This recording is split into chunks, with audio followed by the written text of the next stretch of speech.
Siz менен Жогорку Кеңештин депутаты сүйлөнүп жатат. Ерлан Калчарович, сиз туура түшүнсөңүз, бул жерде биз президент тапшырмасы менен эл менен жолугушуу өткөрүп атабыз. Анан сиз келип калган, биз билгенибиз келип калдырбыз. Биз эми сүйлөйбүз, маселе жок. Эми президиумга отурабыз, биякыбызда айырмасы жок болуш керек сизге эми.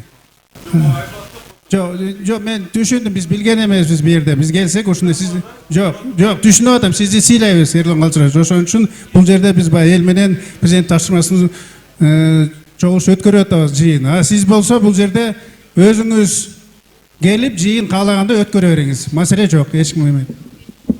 Бакытбек Жеңишбекович, мен, конечно, элим менен отурам. Ушул элим сайлаган менчи негизичи. Бирок мындай болуп атат да, мен сизге айтып кетейин ушул жерденчи. Мыйзамдын чегинде жүрөлү да. Кайерде болбойлу, кайсы жерде болбойлу. Мыйзам чегинде жүрөлү.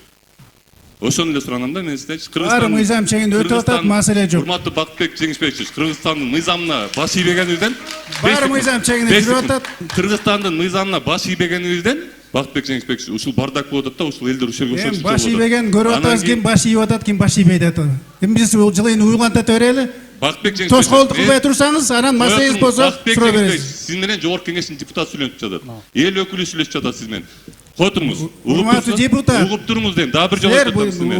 Бияка тоскоолдук кылбай отуруңуз деп атам. Бакыт Жеңишбекович, мен сизге баш тоскоолдук элдин баары күтүп атат, суроо бере туруңуз. Сизге баш ийбейм, мен эл өкүлүмүн. Мен баш ий деген жок, бияка отуруңуз деп атам. Мыйзам чегинде болсун баары. Баары мыйзам чегинде. Отура берем, рахмат.